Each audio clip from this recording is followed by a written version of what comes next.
শুরুতেই সংবাদ শিরোনাম। আসসালামু আলাইকুম।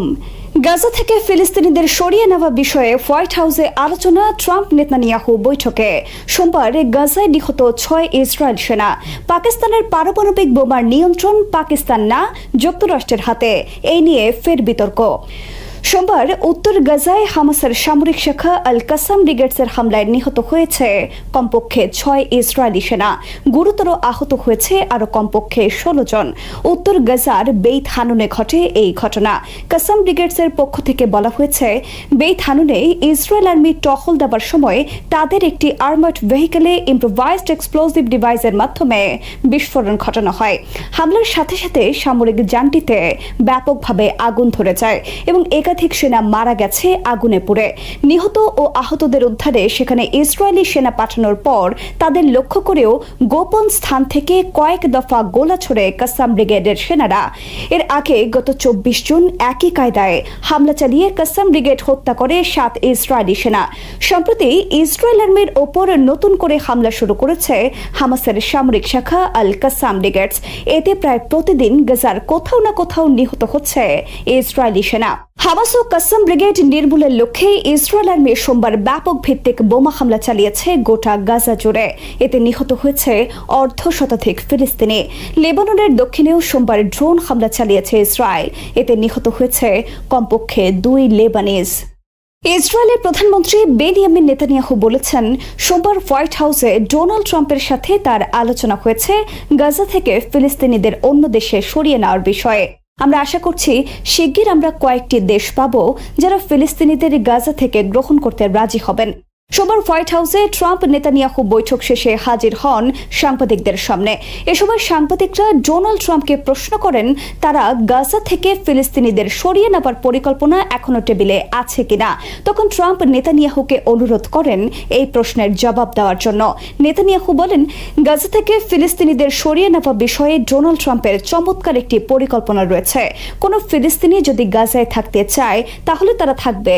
কেউ যদি স্বেচ্ছায় গাজা থেকে চলে যেতে চায় তাহলে তাদের অন্য দেশে নিয়ে যাওয়া হবে এবং সব ধরনের সহায়তা করা হবে। সেই ক্ষেত্রে আমরা যুক্তরাষ্ট্রের সাথে মিলে কাজ করছি এমন কয়েকটি দেশ খুঁজে বের করতে যারা তাদের দেশে ফিলিস্তিনিদের সুন্দর জীবন উপহার দেবে। এ সময় ডোনাল্ড ট্রাম্প বলেন, আশেপাশের দেশগুলোর সাথে তার বেশ ভালো সম্পর্ক আছে। ভালো একটা উপায় অবশ্যই বের হয়ে আসবে। নেতানিয়াহু গাজায় তাদের ভবিষ্যৎ পরিকল্পনা বিষয়ে বলেছেন, মধ্যপন্থী ফিলিস্তিনিরা গাজার শাসনভারের দায়িত্ব নিতে পারবে যারা ইসরায়েলের জন্য কোনো হুমকি হিসেবে বিরাজ করবে না। গাজায় অবশ্যই কোনো হামাস থাকতে পারবে না এবং কোনো এলাকাও তাদের নিয়ন্ত্রণে থাকবে না। হামাস যদি গাজায় কোনো ধরনের কার্যক্রম পরিচালনা করে তাহলে আমরা তাদের ওপর পাল্টা হামলা চালাবো। সোমবার হোয়াইট হাউসে ট্রাম্প নেতানিয়াহু বৈঠকে গাজা যুদ্ধবিরতি নিয়ে আলোচনা এবং এই বিষয়ে প্রস্তাবের শর্ত চূড়ান্ত হবার কথা ছিল। এ বিষয়ে সাংবাদিকরা প্রশ্ন করলে ডোনাল্ড ট্রাম্পের মধ্যপ্রাচ্য বিষয়ক বিশেষ দূত স্টিভ উইটকফকে উত্তর দেওয়ার অনুরোধ করেন। উইটকফ বলেন, শিগগির একটি শান্তি চুক্তি হতে যাচ্ছে। সোমবার হোয়াইট হাউসের বৈঠকের সময় নেতানিয়াহু একটি চিঠি তুলে দেন ডোনাল্ড ট্রাম্পের হাতে। এই চিঠিতে বলা হয়েছে, নেতানিয়াহু সরকার নরওয়ের নোবেল কমিটির কাছে অনুরোধ করেছে আগামী বছর ডোনাল্ড ট্রাম্পকে শান্তিতে নোবেল পুরস্কার দেওয়ার জন্য।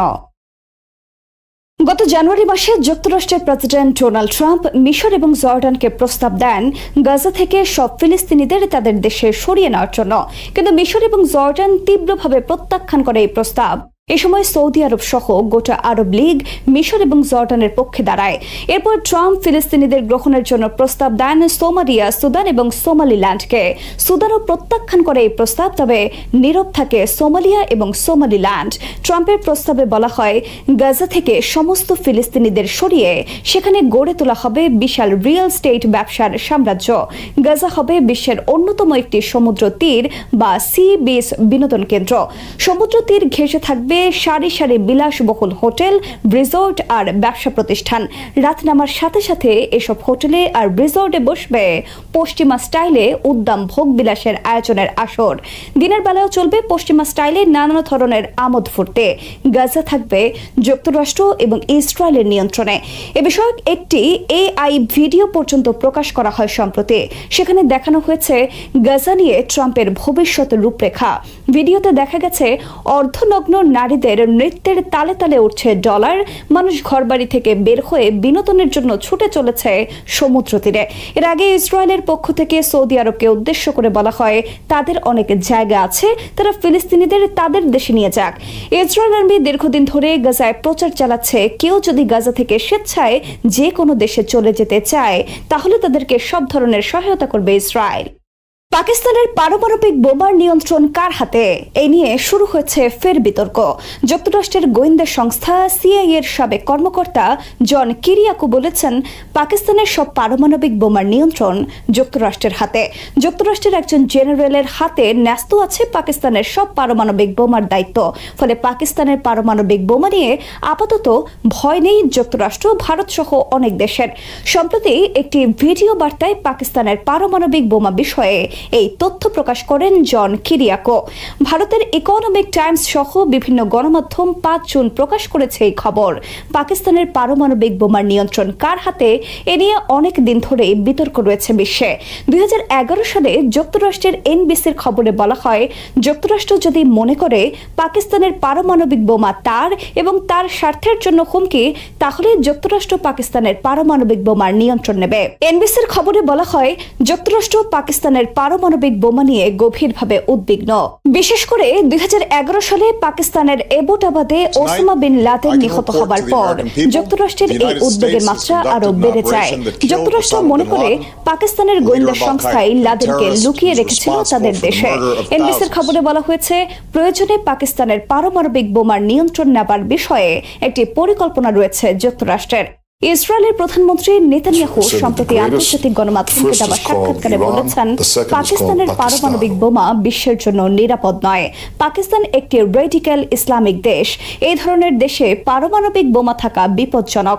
ইরানের পর পাকিস্তান তাদের পরবর্তী টার্গেট বলেও জানান নেতানিয়াহু।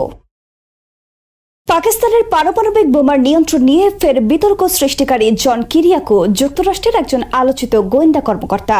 তিনি দীর্ঘদিন সিআইএ নামক গোয়েন্দা সংস্থায় সন্ত্রাস দমন শাখা সহ গুরুত্বপূর্ণ অনেক বিভাগে দায়িত্ব পালন করেছেন।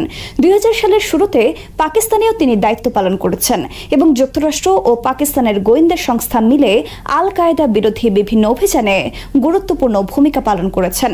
কিউবায় অবস্থিত যুক্তরাষ্ট্রের কুখ্যাত গুয়ান্তানামো বে কারাগারে বন্দীদের ওয়াটার বোর্ডিং থেরাপির তথ্য প্রথম জনসম্মুখে ফাঁস করেন জন কিরিয়াকো।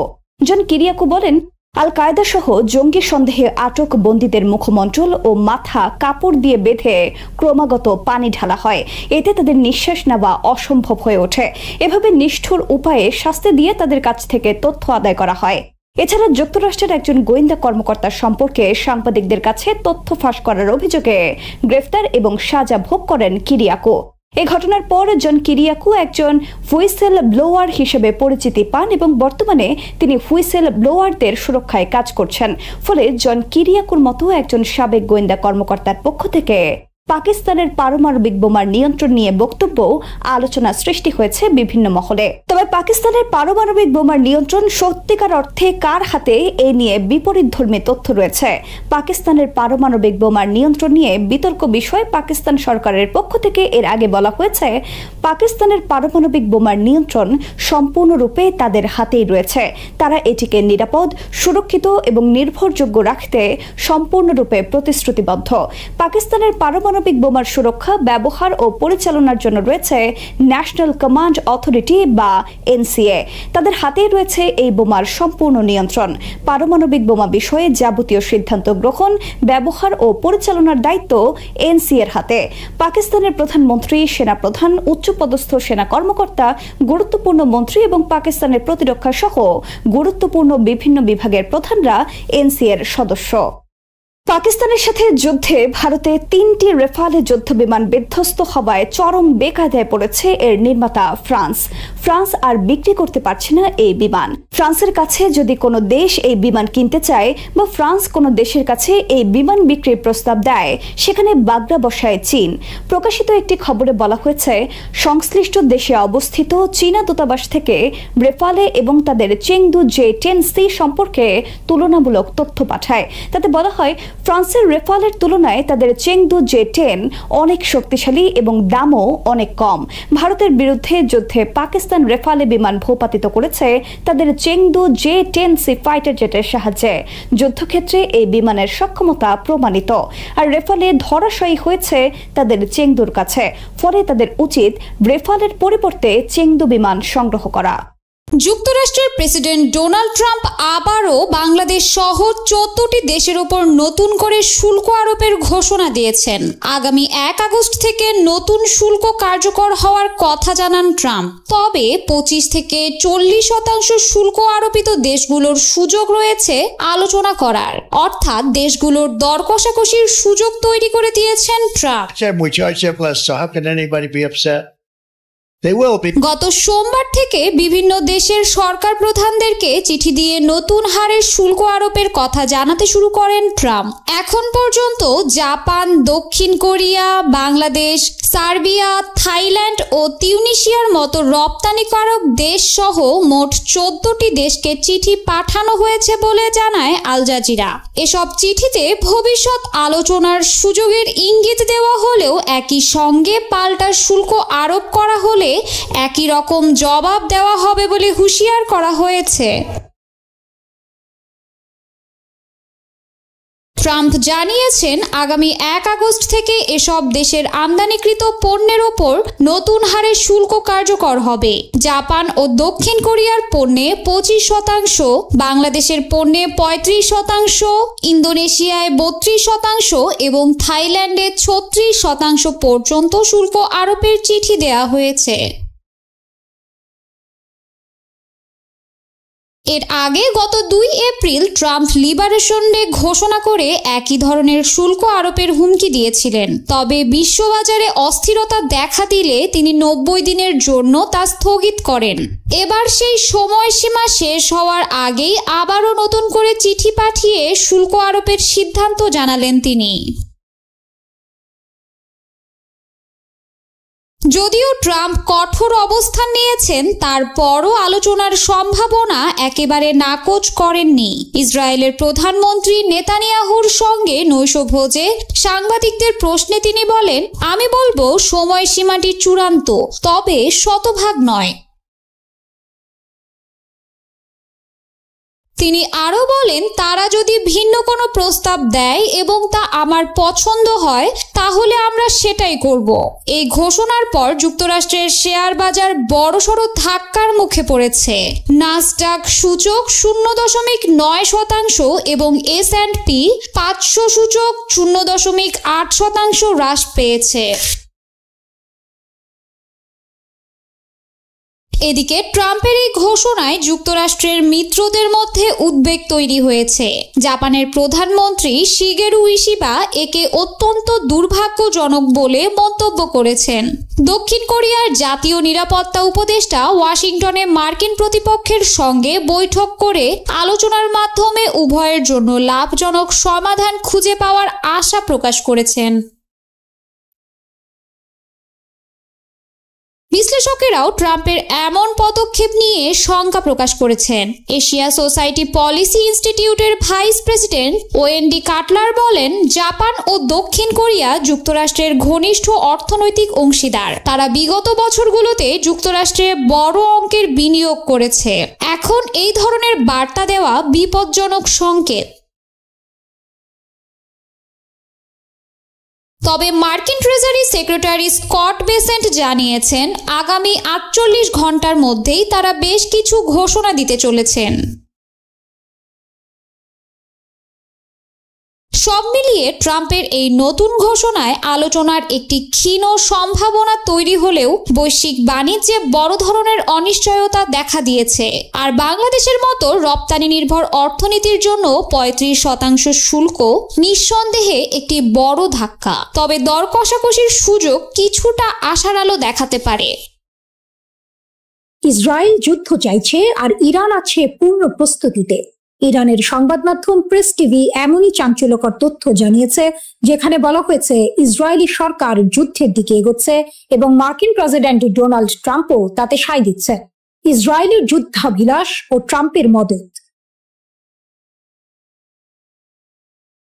নাম প্রকাশ না করার শর্তে সূত্রটি জানিয়েছে, ইরান মনে করছে ইসরায়েলি প্রধানমন্ত্রী বেনিয়ামিন নেতানিয়াহুর সাথে ট্রাম্পের আসন্ন বৈঠক 12 দিনের যুদ্ধের আগে তাদের পরামর্শের থেকে আলাদা হবে না। ইসরায়েলি সরকার যুদ্ধ চায় এবং আমরা সন্দেহ করি যে ট্রাম্প এর বিরোধিতা করবেন। আমরাও সম্পূর্ণ প্রস্তুতিতে আছি, সূত্রটি স্পষ্ট জানিয়েছে। তাদের মতে এই সমস্ত বৈঠক নিছকই প্রতারণামূলক, কারণ সবকিছু নাকি আগে থেকেই নির্ধারিত হয়ে আছে। কূটনীতি নয়, হামলার পর আলোচনা। মার্কিন যুক্তরাষ্ট্রের সাম্প্রতিক আলোচনার প্রস্তাব প্রসঙ্গে সূত্রটি আরো বিস্ফোরক মন্তব্য করেছে। তারা বলেছে, যদি ট্রাম্প বিশ্বাস করেন যে আমাদের পারমাণবিক কর্মসূচিতে সামরিক হামলার পর আমরা তাদের সাথে একটি কূটনৈতিক চুক্তিতে বিশ্বাস করব, তাহলে তিনি একজন ভালো চুক্তিকারী নন। অর্থাৎ ইরান স্পষ্ট করে দিয়েছে যে সামরিক হামলার পর আলোচনার প্রস্তাব তাদের কাছে গ্রহণযোগ্য নয়। যদি না কিছু পরিবর্তন না হয় তবে আমরা বিপরীত লক্ষণ দেখতে পাই, সূত্রটি জোর দিয়ে বলেছে। তাদের মতে যুদ্ধকালীন পরিবেশে শান্তির কোনো স্থান থাকে না। এই পর্যায় থেকে বেরিয়ে আসার পরেই আমরা শান্তির কথা ভাবতে পারি। ইসরায়েলের আগ্রাসন ও মার্কিন যুক্তরাষ্ট্রের যোগ। গত 13 জুন ভোরে ইসরায়েল ইরানের মাটিতে বিমান হামলা চালিয়ে আগ্রাসন শুরু করে। 24 ঘন্টারও কম সময়ের মধ্যে ইরান প্রতিশোধ নেয়। এরপর 9 দিন ধরে ইসরায়েলি হামলার জবাবে পাল্টা হামলা চালিয়ে যায় ইরান। 22 জুন ভোরে মার্কিন ভারী বোমারু বিমানগুলো 3টি ইরানি পারমাণবিক স্থাপনায় আক্রমণ করে এবং সংঘর্ষে প্রবেশ করে। পরের দিন সন্ধ্যায় তেহরান কাতারে অবস্থিত মধ্যপ্রাচ্য অঞ্চলের বৃহত্তম মার্কিন সামরিক বিমান ঘাঁটি আল উদেইতে ক্ষেপণাস্ত্র হামলা চালায়। মার্কিন কর্তৃপক্ষের মতে কোনো হতাহত বা উল্লেখযোগ্য ক্ষতি হয়নি। এরপর 24 জুন মার্কিন প্রেসিডেন্ট ডোনাল্ড ট্রাম্প ঘোষণা করেন ইসরায়েল এবং ইরান সম্পূর্ণ যুদ্ধবিরতিতে সম্মত হয়েছে। তবে এই যুদ্ধবিরতি কি আসলে স্থায়ী হবে? প্রেস টিভির প্রতিবেদনে দাবি করা হয়েছে ইসরায়েল যুদ্ধ চাইছে, তবে ইরানও চুপচাপ বসেনি। ইসলামিক রিভলিউশনারি গার্ড কর্পস IRGCর একজন উপদেষ্টা বলেছেন, ইরানের এখনো 2 বছর ধরে প্রতিদিন ইসরায়েলি ক্ষেপণাস্ত্র হামলা চালানোর মতো পর্যাপ্ত সামরিক সক্ষমতা রয়েছে। তিনি বলেন, বর্তমানে আমাদের গুদাম, ভূগর্ভস্থ ক্ষেপণাস্ত্র ঘাঁটি এবং সুযোগ সুবিধা এত বিশাল যে আমরা এখনো আমাদের বেশিরভাগ প্রতিরক্ষা ক্ষমতা এবং কার্যকর ক্ষেপণাস্ত্র প্রদর্শন করতে পারিনি। IRGC উপদেষ্টার ভাষ্য, ইসরায়েল এবং আমেরিকার সাথে যুদ্ধের ক্ষেত্রে আমরা যদি 2 বছর ধরে প্রতিদিন তাদের দিকে ক্ষেপণাস্ত্র ছুঁড়ে মারি, তবুও আমাদের স্থাপনাগুলো খালি হবে না। এক ক্লিকেই সর্বনাশ। ইরান যেভাবে ইসরায়েলিদের জালে ফাঁসালো, একটা বেনামি মেসেজ, একটা টেলিগ্রাম লিংক আর লোভনীয় অর্থের হাতছানি, এভাবেই ইরান ইসরায়েলের মাটিতে তাদের গুপ্তচর বৃত্তির জাল বিছিয়েছিল। আপাত দৃষ্টিতে নিরীহ ছোট ছোট কাজ দিয়ে শুরু, যা শেষ পর্যন্ত ইসরায়েলের জন্য বিশাল এক মাথা ব্যথার কারণ হয়ে দাঁড়িয়েছিল। কিন্তু আসল চমকটা লুকিয়ে ছিল অন্য কোথাও। 2024 সালের এপ্রিলে ইসরায়েলি ইরানের প্রথম ক্ষেপণাস্ত্র হামলার পর 30 জনেরও বেশি ইসরায়েলিকে ইরানি গোয়েন্দা সংস্থার সাথে কাজ করার অভিযোগে অভিযুক্ত করা হয়। এদের বেশিরভাগেরই গল্পটা প্রায় একই রকম। অজানা নম্বর থেকে আসা একটা মেসেজ, যেখানে সামান্য তথ্যের জন্য বা ছোটখাটো কাজের জন্য মোটা অঙ্কের টাকার প্রস্তাব। প্রথম দিকে কাজগুলো ছিল সহজ, যেমন কোনো পার্কের নির্দিষ্ট স্থানে কালো ব্যাগ পুঁতে রাখা হয়েছে কিনা তা পরীক্ষা করা। এর জন্য মিলত প্রায় $1000 মার্কিন। এরপর যখন লোভের পাল্লা ভারী হতে শুরু করলো, তখন এলো আরো বিপজ্জনক কাজের প্রস্তাব। আদালতের নথি থেকে জানা যায়, গত 1 বছর ধরে ইরানের এই গুপ্তচর বৃত্তির চেষ্টা খুব একটা ফলপ্রসূ হয়নি। তারা ইসরায়েলের উচ্চপদস্থ কর্মকর্তাদের হত্যা করার যে আকাঙ্ক্ষা করেছিল তা পূরণ করতে পারেনি। তবে তাদের কৌশল ছিল মারাত্মক কার্যকর। এত বেশি ইসরায়েলি সাধারণ অভিযান চালাতে রাজি ছিল যে কৌশলগতভাবে গুরুত্বপূর্ণ স্থানগুলির তথ্য সংগ্রহের জন্য গুপ্তচর বৃত্তি অভিযান সফল হতে পারত, যা পরবর্তীতে ইরানি ব্যালিস্টিক ক্ষেপণাস্ত্রের লক্ষ্যবস্তুতে পরিণত হতো। যোগাযোগের পদ্ধতি ছিল বেশ সহজবোধ্য। একটি টেক্সট মেসেজ, যার প্রেরক নিজেকে সংবাদ সংস্থা হিসেবে পরিচয় দিত।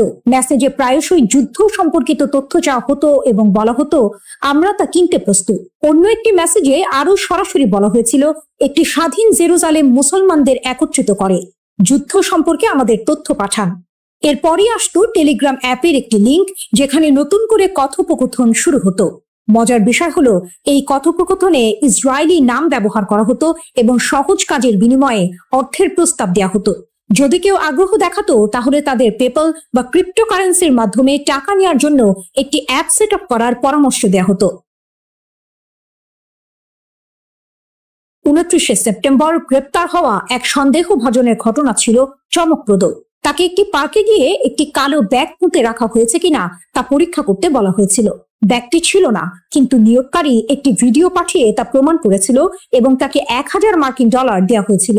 এরপর তাকে লিফলেট বিতরণ, পোস্টার লাগানো বা গ্রাফিতি স্প্রে করার মতো কাজ দেওয়া হয়েছিল, যার বেশিরভাগই ছিল ইসরায়েলি প্রধানমন্ত্রী বেনিয়ামিন নেতানিয়াহুর বিরুদ্ধে অবমাননাকর স্লোগান। এরপর এলো আরো সংবেদনশীল কাজ, ছবি তোলা। আজারবাইজান বংশোদ্ভূত এক ইসরায়েলিকে দেশের বিভিন্ন স্পর্শকাতর স্থাপনার ছবি তোলার জন্য ভাড়া করা হয়েছিল। এমনকি এই কাজকে সে পারিবারিক ব্যবসায় পরিণত করেছিল।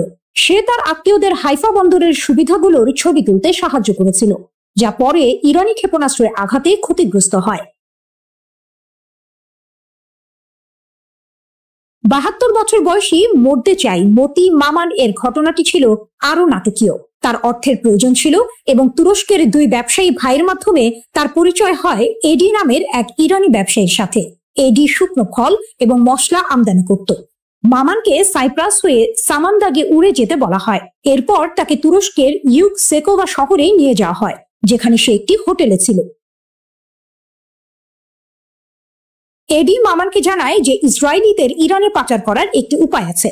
মামান রাজি হয় এবং একটি ট্রাকে লুকিয়ে ইরানে প্রবেশ করে। সেখানে এডি এবং একজন দ্বিতীয় ইরানি কর্মকর্তা মামানের সাথে একটি বিলাসবহুল হোটেলে দেখা করে এবং 3টি কাজের জন্য তাকে $1000 প্রস্তাব দেয়।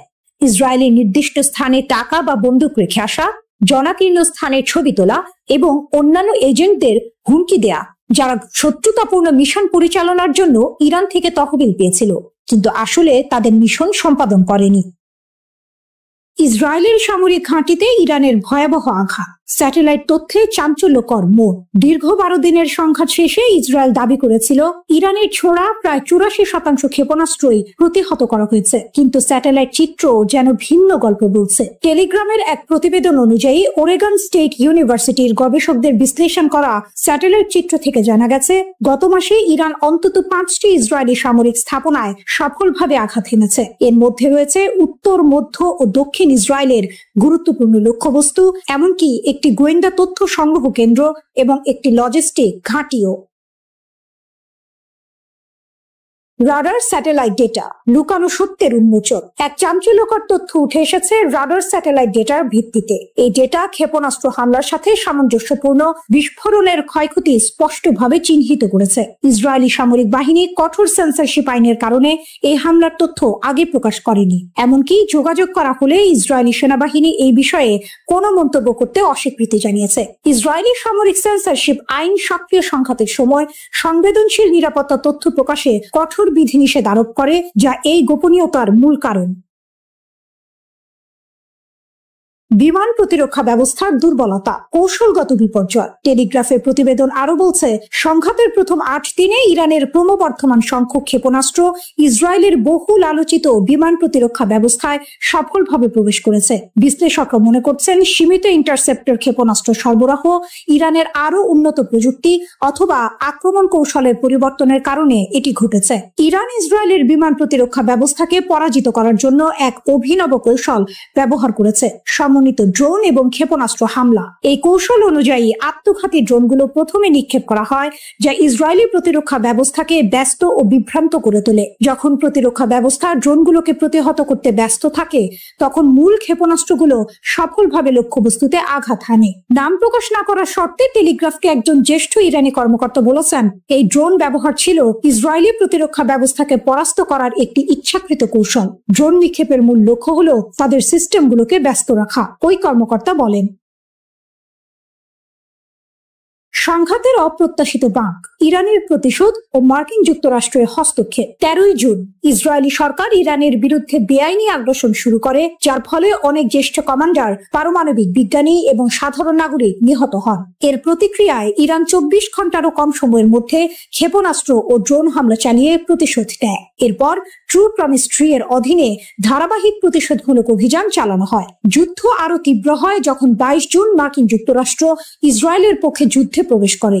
মার্কিন বোমারু বিমান আন্তর্জাতিক আইন লঙ্ঘন করে 3টি ইরানি পারমাণবিক স্থাপনায় আঘাত হানে। এর জবাবে ইরান আত্মরক্ষার জন্য কাতারের আল উদেইদ বিমান ঘাঁটিতে ক্ষেপণাস্ত্র হামলা চালায়, যা পশ্চিম এশিয়ার বৃহত্তম মার্কিন সামরিক বিমান ঘাঁটি। অবশেষে যুদ্ধ বিধ্বস্ত ইসরায়েলি সরকার 24 জুন একতরফাভাবে একটি যুদ্ধবিরতি চুক্তি মেনে নিতে বাধ্য হয়। ভয়ঙ্কর এক সংবাদের শিরোনাম, কিন্তু তার ভেতরের কথা আরো গভীর। ইরান বলছে তারা এখনো কোনো ক্ষেপণাস্ত্রের শহরের দরজা খোলেনি। এর মানে কি? এর মানে হলো তাদের আসল আঘাত করার ক্ষমতা এখনো অব্যবহৃত। ইরানের নীরব সংকেত যে হামলা এখনো হয়নি। ইরান বরাবরই বলে আসছে তাদের সশস্ত্র বাহিনীর প্রতিটি পদক্ষেপ সুদূর প্রসারী পরিকল্পনার অংশ, তাৎক্ষণিক প্রতিশোধ নয়। যখন ইসরায়েলি দখলদারিত্ব যুদ্ধের শেষ দিনে ইরানের নিরাপত্তা কেন্দ্রগুলোতে হামলা চালায়, তখন বিশ্ব অবাক হয়েছিল ইরানের শান্ত প্রতিক্রিয়ায়। কিন্তু ইরানের এই আপাত নীরবতার পেছনে লুকিয়ে আছে এক গভীর কৌশল। ফজলির কথা স্পষ্ট, পারমাণবিক অস্ত্রের ক্ষেত্রে ইরানের প্রযুক্তিগত জ্ঞান রয়েছে, কিন্তু তাদের আদর্শিক নীতি এর ব্যবহার বা তৈরির বিপক্ষে। এই কথাগুলো আপাত দৃষ্টিতে শান্তি এবং সংযমের বার্তা দিলেও এর ভেতরের টুইস্ট হলো প্রযুক্তিগত জ্ঞান আছে মানে হলো তারা চাইলে তা করতে সক্ষম। এটি ইসরায়েল এবং পশ্চিমা দেশগুলোর জন্য এক শীতল সতর্কবার্তা।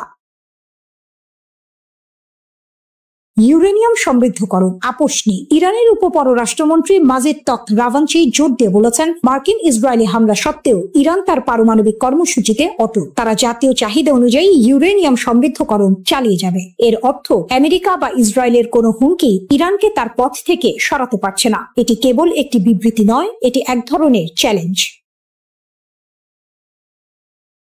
তখত রাভানচি বলেছেন, ইরান সংলাপের জন্য উন্মুক্ত, কিন্তু এখানেও আছে একটি বড় শর্ত।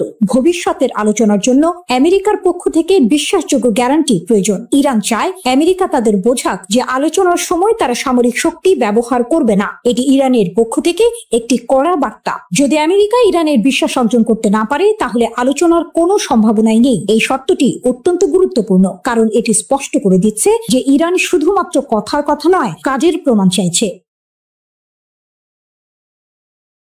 আসল টুইস্ট হলো, ইরান যখন বলছে তারা এখনো কোনো ক্ষেপণাস্ত্র শহরের দরজা খোলেনি, তার মানে হলো তাদের প্রকৃত সামরিক সক্ষমতা এখনো অব্যবহৃত। তারা তাৎক্ষণিক প্রতিক্রিয়া দেখাচ্ছে না, কারণ তাদের পরিকল্পনা দীর্ঘমেয়াদী। তারা হয়তো এমন একদিনের জন্য অপেক্ষা করছে যখন তাদের আঘাত হবে অপ্রতিরোধ্য।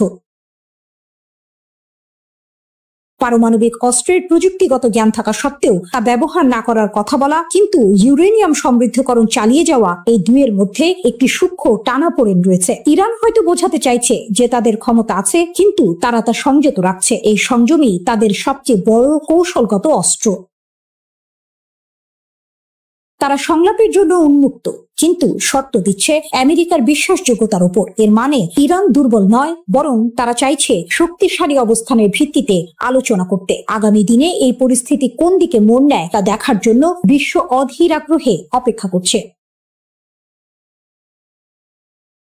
ইরান বলছে ইসরায়েলের সাথে যুদ্ধে ব্যবহৃত ক্ষেপণাস্ত্র শক্তির মাত্র 1/4। ব্রিগেডিয়ার জেনারেল আলী ফজলি দাবি করেছেন, সেজ্জিল ক্ষেপণাস্ত্র ইসরায়েলকে অবাক করে দিয়েছিল। তিনি জানিয়েছেন, ইরান বছরের পর বছর ধরে শত্রুর সাথে যে কোনো সম্ভাব্য সংঘর্ষের জন্য প্রস্তুতি নিচ্ছে। ইসরায়েলের কপালে চিন্তার ভাঁজ। ইরান নাকি এবার ধ্বংসাত্মক আর অভূতপূর্ব জবাব দেবে। ইরানের নতুন হুঁশিয়ারি। ইসরায়েলের কপালে কি আছে? মধ্যপ্রাচ্যের রাজনীতিতে আবারও উত্তাপ ছড়িয়েছে। ইরানের শীর্ষ সামরিক কর্মকর্তারা ইসরায়েলের বিরুদ্ধে কড়া হুঁশিয়ারি দিয়েছেন। ভবিষ্যতে কোনো আগ্রাসন চালালে ইরান নাকি জোরালোভাবে লড়াই করবে। তাদের কথা শুনে মনে হচ্ছে এবার পরিস্থিতি আরো গুরুতর হতে চলেছে। ইরানের শীর্ষ সামরিক কমান্ডার মেজর জেনারেল আমির হাতামি জোর দিয়ে বলেছেন যে ইরানের সেনাবাহিনী যে কোনো আগ্রাসনের বিরুদ্ধে কঠিন লড়াই করবে এবং নিজেদের সার্বভৌমত্ব রক্ষা করবে। তিনি গর্ব করে বলেছেন, ইসরায়েলি আগ্রাসনের বিরুদ্ধে ইরানের বিমান প্রতিরক্ষা সফলভাবে প্রতিরোধ করেছে। এমনকি তিনি দাবি করেছেন, ইরানি জনগণ এবং সশস্ত্র বাহিনী আক্রমণের মুখে ঐক্যবদ্ধ ছিল এবং তাদের লক্ষ্য থেকে কখনো পিছপা হয়নি। এই দাবি যদি সত্যি হয় তাহলে ইসরায়েলের জন্য এটা একটা বড় দুশ্চিন্তার কারণ হতে পারে। ধ্বংসাত্মক ও অভূতপূর্ব প্রতিশোধের হুমকি। আইআরজিসি এর মুখপাত্র ব্রিগেডিয়ার জেনারেল আলী মোহাম্মদ নাইনি আরো এক ধাপ এগিয়ে সতর্ক করেছেন, ভবিষ্যতে যে কোনো হুমকির ক্ষেত্রে ইরান ধ্বংসাত্মক এবং অভূতপূর্ব প্রতিক্রিয়া জানাবে। তার মানে কি, এতদিন যা দেখেছি তা কিছুই নয়? ইরান কি সত্যি এমন কিছু করে দেখাবে যা বিশ্ব আগে কখনো দেখেনি? যুক্তরাষ্ট্রের হামলা যুদ্ধের গতি বদলেছে কি? এদিকে ইরানে যুক্তরাষ্ট্র ও ইসরায়েলের যৌথ আগ্রাসনের বহু মাত্রিকতা বিশ্লেষণে রুশ একাডেমি অফ সায়েন্সের ইনস্টিটিউট অফ ওরিয়েন্টাল স্টাডিজ এর গবেষক লানা রাওয়ান্ডি ফাদাই বার্তা সংস্থা মেহেরের সঙ্গে বিস্তারিত কথা বলেছেন। রুশ বিশ্লেষকের মতে পারমাণবিক স্থাপনায় মার্কিন হামলা ছিল মূলত সাজানো নাটক। পশ্চিমা মিডিয়ায় তা রীতিমতো ন্যায়কোচিত ভাবে স্থাপিত হয়, তবে বাস্তবে এর সামরিক রাজনৈতিক প্রভাব তেমন ছিল না। এটি ছিল হয়তো একটি থিয়েট্রিক্যাল গ্র্যান্ড ফিনালে যা সংঘাত গরম হয়ে ওঠার আগে একটি সুন্দর সমাপ্তি এনে দেয়। শেষ পর্যন্ত উভয় পক্ষ যুদ্ধবিরতিতে সম্মত হলো কেন? রাওয়ান্দি বলেন, হামলা পাল্টা হামলায় উভয় পক্ষই প্রচন্ড ক্ষতিগ্রস্ত হচ্ছিল। ইসরায়েল মার্কিন সহায়তায় আকাশ প্রতিরক্ষা বজায় রাখলেও ইরানের ক্ষেপণাস্ত্র হামলা প্রতিহত করা যাচ্ছিল না। তাদের ক্ষেপণাস্ত্র ও সামরিক সরঞ্জামের ঘাটতি ক্রমেই স্পষ্ট হচ্ছিল। এর মাঝে ইরানের হরমুজ প্রণালী বন্ধের হুমকি ও ইয়েমেনি হুথিদের যুক্তরাষ্ট্রের বিরুদ্ধে চুক্তি বাতিল যুদ্ধকে আরো বিস্তৃত করে ফেলতে পারত। এই ঝুঁকি ট্রাম্প প্রশাসনকে একটি দ্রুত সমাপ্তি চাওয়ার দিকে ঠেলে দেয়। এছাড়া রাশিয়া, চীন, কাতার, তুরস্ক, আজারবাইজান সহ একাধিক দেশ কূটনৈতিক চাপ সৃষ্টি করে। ইরানের প্রতিশোধমূলক ক্ষেপণাস্ত্র হামলায় তেল আবিবের দক্ষিণে রিহোবেজ শহরে ইসরায়েলের বিখ্যাত সামরিক সংশ্লিষ্ট গবেষণাগার বাইসমান ইনস্টিটিউট অফ সায়েন্স পুরোপুরি ধ্বংস হয়ে গেছে। ইরানের সরকারি টেলিভিশন চ্যানেল প্রেস টিভির এক প্রতিবেদনে এর বিস্তারিত তুলে ধরা হয়েছে। এতে বলা হয়েছে, সামরিক শিল্প কমপ্লেক্সের সঙ্গে নিবিড়ভাবে যুক্ত ইসরায়েলি শাসন ব্যবস্থার বৈজ্ঞানিক ও সামরিক গবেষণার মূল ভিত্তি হিসেবে গড়ে ওঠা এই প্রতিষ্ঠানটি এখন কার্যত অচল ও বিধ্বস্ত। ইসরায়েলি সংবাদ মাধ্যমের তথ্য অনুসারে ইরানের সুনির্দিষ্ট এই হামলাকে ভুল করে আক্রমণ হিসেবে দেখা হচ্ছে না, বরং এর লক্ষ্য ছিল পদার্থবিদ্যা, বায়োটেকনোলজি ও কৃত্রিম বুদ্ধিমত্তা সহ সামরিক গবেষণার গুরুত্বপূর্ণ এই কেন্দ্রটিকে গুড়িয়ে দেয়া।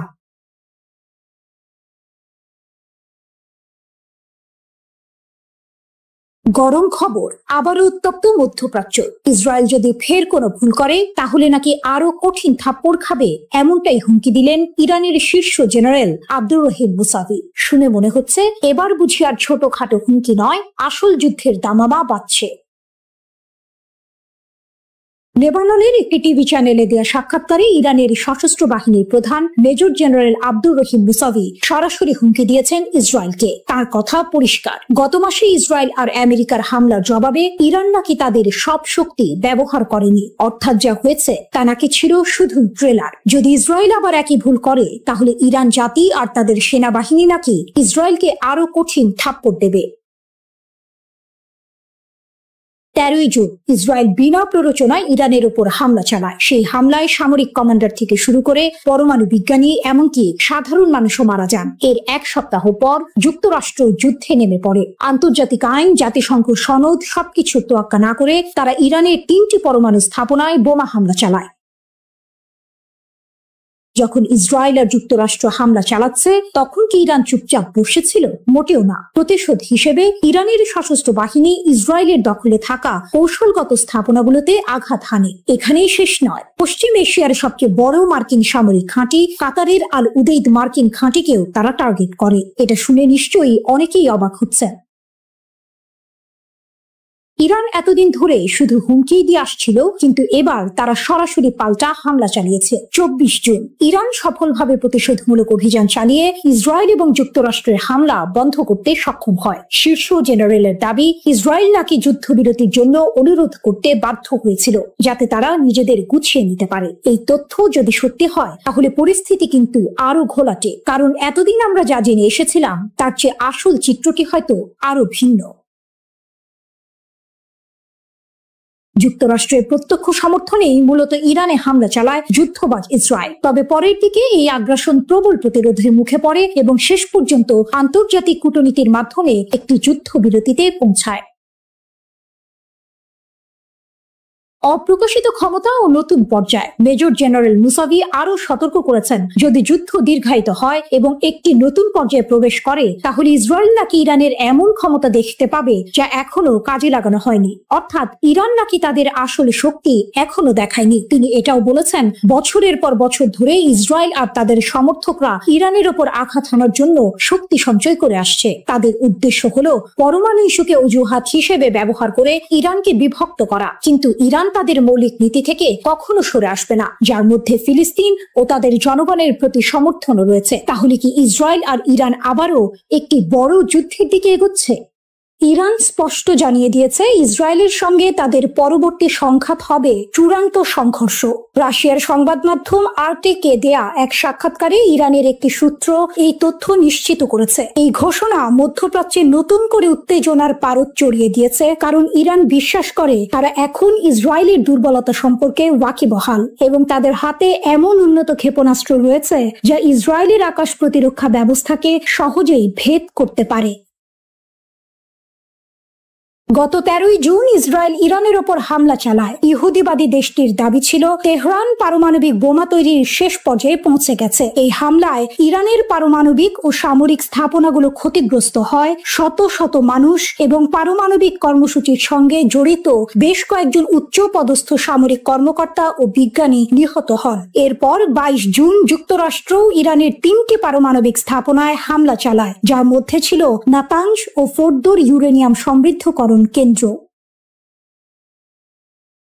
তেহরান অবশ্য বরাবরই সামরিক উদ্দেশ্যে পারমাণবিক কর্মসূচি পরিচালনার অভিযোগ অস্বীকার করে আসছে। পাল্টা জবাব হিসেবে ইরান কামিকাজে ড্রোন ও ক্ষেপণাস্ত্র হামলা চালায়, যা সরাসরি ইসরায়েল ও কাতারে অবস্থিত যুক্তরাষ্ট্রের আল উদেইদ বিমান ঘাঁটিতে আঘাত হানে। 12 দিনব্যাপী এই সংঘাত শেষ হয় যুক্তরাষ্ট্রের মধ্যস্থতায় হওয়া এক যুদ্ধবিরতির মাধ্যমে, যা এখনো কার্যকর রয়েছে। ইসরায়েলের দুর্বলতা উন্মোচিত।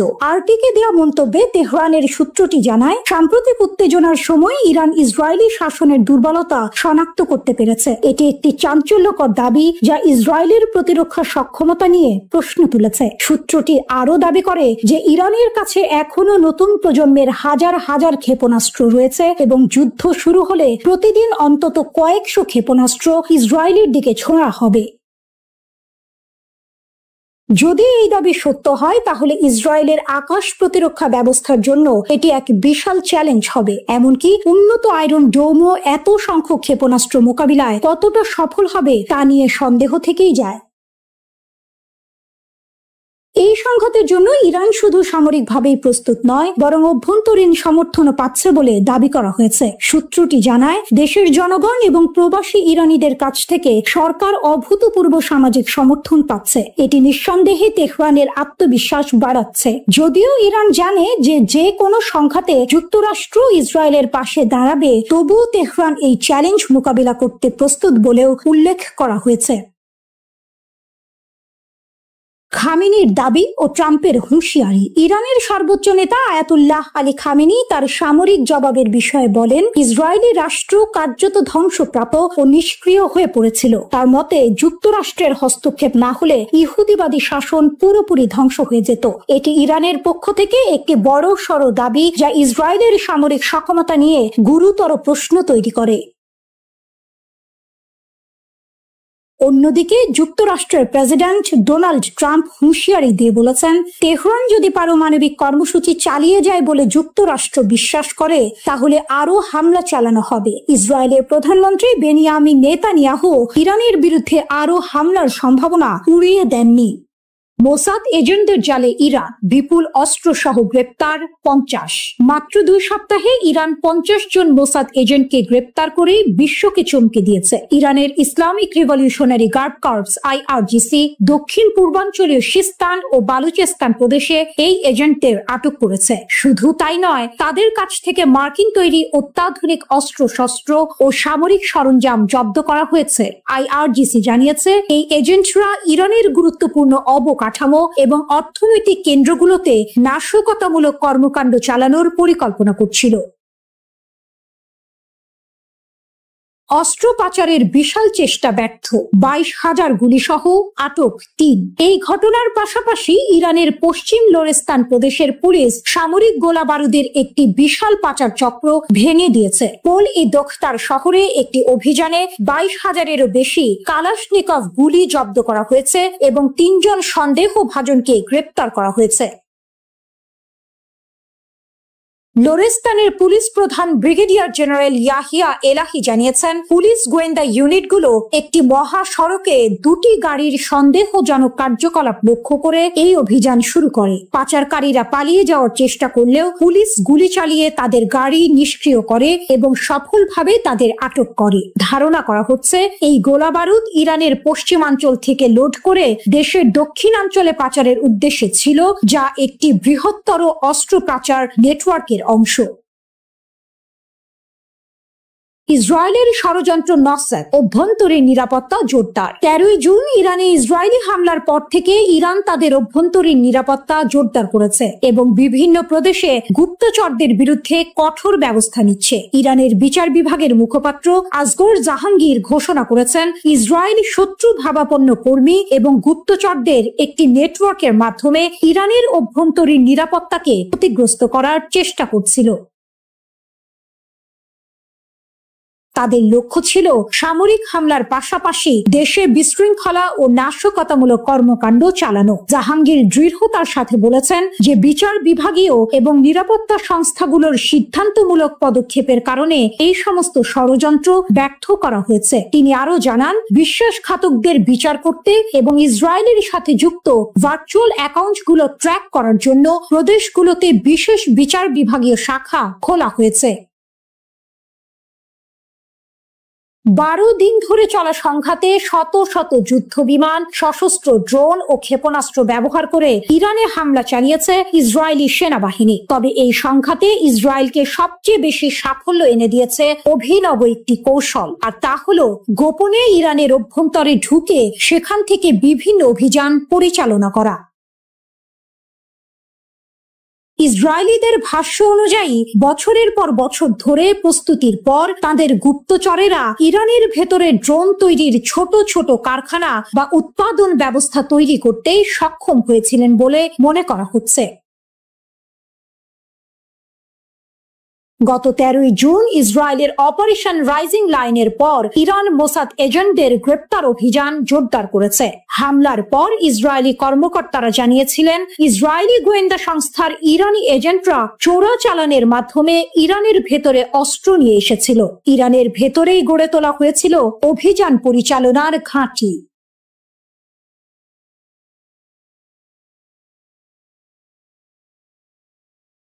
ইসরায়েলের ভেতরেই আগুন, গাজার বাইরেও আইডিএফ এর বিপদ। গাজায় চলমান যুদ্ধ ইসরায়েলি বাহিনীর জন্য এক কঠিন সময় বয়ে এনেছে। 2023 সালের 7 অক্টোবর থেকে শুরু হওয়া এই সংঘাতে ইসরায়েলি সেনাবাহিনীর 880 জন সদস্য নিহত হয়েছেন। কিন্তু চমকপ্রদ খবর হলো, শুধু গাজার যুদ্ধক্ষেত্রেই নয়, ইসরায়েলের নিজস্ব সেনারা এখন নিজ দেশের উগ্র ইহুদি বসতি স্থাপনাকারীদের হাতেও হামলার শিকার হচ্ছেন। টাইমস অফ ইসরায়েলের তথ্য অনুযায়ী নিহত 880 সেনার মধ্যে 329 জনই প্রাণ হারান 7 অক্টোবর হামাসের আকস্মিক হামলার দিন। এরপর গাজা ভূখণ্ডে স্থল অভিযানে মারা গেছেন আরো অন্তত 436 জন সেনা। শুধু তাই নয়, ফিলিস্তিনি যোদ্ধাদের সঙ্গে সরাসরি সংঘর্ষে ইসরায়েলি পুলিশের 58 জন সদস্য নিহত হয়েছেন, যাদের অনেকেই ছিলেন উচ্চপদস্থ কর্মকর্তা। এছাড়াও লেবাননের হিজবুল্লাহর সঙ্গে সীমান্ত সংঘর্ষে ৮০ জন, পশ্চিম তীর ও ইসরায়েলের অভ্যন্তরে সংঘর্ষে ১৭ জন, ইরাক থেকে ড্রোন হামলায় ২ জন এবং ইরান থেকে ছোড়া ব্যালিস্টিক ক্ষেপণাস্ত্র হামলায় ১ জন ইসরায়েলি সেনা নিহত হয়েছেন। যুদ্ধক্ষেত্রের বাইরেও রয়েছে হতাহতের ঘটনা। পশ্চিম তীরের গুলিতে ১ জন, লেবানন সীমান্তে গোলা বারুদ বিস্ফোরণে ১ জন এবং উত্তর ইসরায়েলের ট্যাঙ্ক দুর্ঘটনায় ২ জন সেনা মারা গেছেন। এই পরিসংখ্যান একদিকে যেমন ইসরায়েলি সামরিক বাহিনীর ক্ষয়ক্ষতি নির্দেশ করছে, তেমনি অন্যদিকে ফিলিস্তিনিদের ওপর ইসরায়েলের নৃশংসতাও ফুটে উঠেছে। যেখানে ইসরায়েল ফিলিস্তিনিদের বিরুদ্ধে যুদ্ধ করছে, সেখানে নিজ দেশের উগ্র ইহুদি বসতি স্থাপনাকারীদের হাতেই আক্রান্ত হচ্ছে তাদের সামরিক বাহিনী। এটা এক অবিশ্বাস্য ঘটনা, যা ইসরায়েলের অভ্যন্তরীণ বিভেদ ও অস্থিরতাকে সামনে নিয়ে এসেছে। ঘটনাটি ঘটেছে পশ্চিম তীরের রামাল্লার কাছে কাফর মালিক এলাকায়। ৩০ জুন রাতে প্রায় ১০০ জন ইহুদি বসতি স্থাপনাকারী ইসরায়েলি সেনাদের একটি সামরিক ছাউনিতে হামলা চালায় এবং তাতে আগুন ধরিয়ে দেয়। ইসরায়েলি প্রতিরক্ষা বাহিনী IDF জানিয়েছে, আগুন লাগানোর ফলে ছাউনির ভেতরে থাকা নিরাপত্তা সংক্রান্ত অত্যাধুনিক যন্ত্রপাতি সম্পূর্ণভাবে নষ্ট হয়ে গেছে এবং সেগুলো আর ব্যবহারের উপযোগী নয়। IDF এই ঘটনাকে অত্যন্ত নেক্কারজনক আখ্যা দিয়েছে। এর পেছনের কারণ আরো চাঞ্চল্যকর। কাফর মালিকের কৃষি জমিতে একদল সশস্ত্র ইহুদি বসতি স্থাপনাকারী ফিলিস্তিনি কৃষকদের জোরপূর্বক মাঠ থেকে বের করে দেওয়ার চেষ্টা করছিল। যখন ইসরায়েলি সেনারা ঘটনাস্থলে পৌঁছে উত্তেজনা প্রশমের চেষ্টা করে, তখন বসতি স্থাপনাকারীরা সেনাদের সঙ্গে বাকবিতণ্ডা ও হাতাহাতিতে জড়িয়ে পড়ে। এর জের ধরেই সেনাদের ওপর হামলার অভিযোগে ৬ জন বসতি স্থাপনাকারীকে গ্রেপ্তার করা হয়েছিল। এই গ্রেপ্তারের প্রতিশোধ নিতেই ছাউনিতে হামলা চালানো হয়। IDF এই ঘটনাকে অত্যন্ত দুঃখজনক ও লজ্জাজনক বলে উল্লেখ করে হুঁশিয়ারি দিয়েছেন যে তারা কোনো দাঙ্গাকারীর প্রতি নমনীয়তা দেখাবে না এবং আইন শৃঙ্খলা বজায় রাখতে সব ধরনের পদক্ষেপ গ্রহণ করবে। এই ঘটনাগুলো থেকে বোঝা যায় ইসরায়েল নিজের ভেতরের বিভেদ এবং উগ্রবাদেরও শিকার হচ্ছে। গাজার যুদ্ধ তাদের জন্য যেমন বাইরের চ্যালেঞ্জ, তেমনি এই সামরিক ছাউনিতে আগুন দেওয়ার ঘটনা তাদের অভ্যন্তরীণ নিরাপত্তাকেও হুমকির মুখে ফেলেছে। ইসরায়েলের ভবিষ্যৎ তাহলে কোন দিকে যাচ্ছে?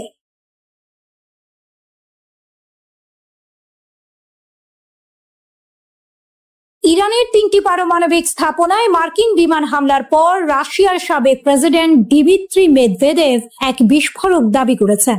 তিনি বলেছেন, বেশ কয়েকটি দেশ ইরানকে সরাসরি তাদের পারমাণবিক অস্ত্র সরবরাহ করতে প্রস্তুত।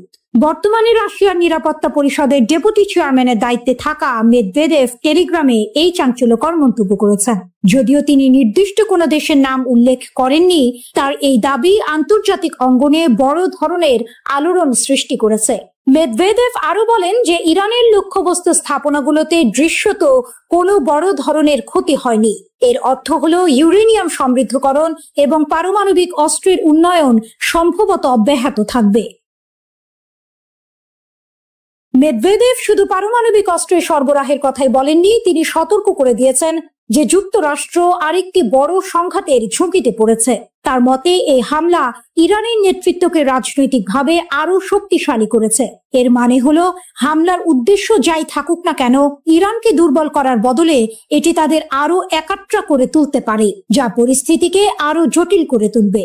এর আগে ইরানের উপর হামলার পর রাশিয়ার পররাষ্ট্র মন্ত্রণালয় এটিকে আন্তর্জাতিক আইন, জাতিসংঘের সনদ এবং জাতিসংঘের নিরাপত্তা পরিষদের প্রস্তাবগুলির স্পষ্ট লঙ্ঘন বলে আখ্যা দিয়েছিল। মার্কিন প্রেসিডেন্ট ডোনাল্ড ট্রাম্প দাবি করেছেন, যুক্তরাষ্ট্রের বিমান বাহিনী B-2 স্টেলথ বিমান ব্যবহার করে ইরানের 3টি পারমাণবিক স্থাপনায় সফল আক্রমণ চালিয়েছে। যুক্তরাষ্ট্র ও ইসরায়েলের হামলার পর মধ্যপ্রাচ্য সহ বিশ্বব্যাপী এক নতুন উদ্বেগের সৃষ্টি হয়েছে। কুইন্সি ইনস্টিটিউট ফর রেসপন্সিবল স্টেটক্রাফট এর নির্বাহী ভাইস প্রেসিডেন্ট ক্রিতা পার্সি আল জাজিরাকে দেয়া এক সাক্ষাৎকারে দাবি করেছেন, এই হামলার ফলস্বরূপ আগামী 5 থেকে 10 বছরের মধ্যে ইরান একটি পারমাণবিক অস্ত্রধারী রাষ্ট্রে পরিণত হওয়া প্রায় নিশ্চিত। পার্সি জোর দিয়ে বলেছেন যে ইরান তাৎক্ষণিক কোনো অস্তিত্বের সংকট তৈরি করেনি বা হামলার হুমকিও দেয়নি। তা সত্ত্বেও পারমাণবিক শক্তি দুই দেশ যুক্তরাষ্ট্র ও ইসরায়েল মিলে অপারমাণবিক রাষ্ট্র ইরানের ওপর হামলা চালিয়েছে। তার মতে ইসরায়েলই প্রথম ইরানকে আক্রমণ করে যুদ্ধের সূচনা করেছে এবং যুক্তরাষ্ট্র এই সংঘাতে যুক্ত হয়ে পরিস্থিতিকে আরো ঘোলাটে করেছে। শ্রীতা পার্সি আরো সতর্ক করে দিয়েছেন যে এই হামলার প্রভাব কেবল মধ্যপ্রাচ্যে সীমাবদ্ধ থাকবে না, এর ফলে বিশ্বব্যাপী নিরাপত্তা উদ্বেগ বাড়বে। তিনি মনে করেন অনেক রাষ্ট্রই এখন ভাবতে শুরু করবে যে নিজেদের সুরক্ষিত রাখতে হলে পারমাণবিক অস্ত্র ছাড়া তাদের আর কোনো উপায় নেই। পার্সি ভবিষ্যৎবাণী করেছেন বিশ্বের বিভিন্ন অঞ্চলে পারমাণবিক অস্ত্র বিস্তারের হার বাড়বে, বিশেষ করে ইরান আগামী 5 থেকে 10 বছরের মধ্যে পারমাণবিক শক্তিধর রাষ্ট্রে পরিণত হওয়া প্রায় অবশ্যম্ভাবী হয়ে পড়েছে। ইরানের 3টি পারমাণবিক স্থাপনায় মার্কিন যুক্তরাষ্ট্রের হামলার পর 22 জুন সকালে ইসরায়েলের তেল আবিব, হাইফা, কার্মেল সহ উত্তর ইসরায়েলের বিভিন্ন শহরের 10টি লক্ষ্যবস্তুতে সফলভাবে ক্ষেপণাস্ত্র হামলা চালিয়েছে তেহরান। শ্রোতা বন্ধুরা, বিশ্ব সংবাদে এই ছিল আমাদের সর্বশেষ আয়োজন। সঙ্গে থাকার জন্য আপনাদের সবাইকে অসংখ্য ধন্যবাদ।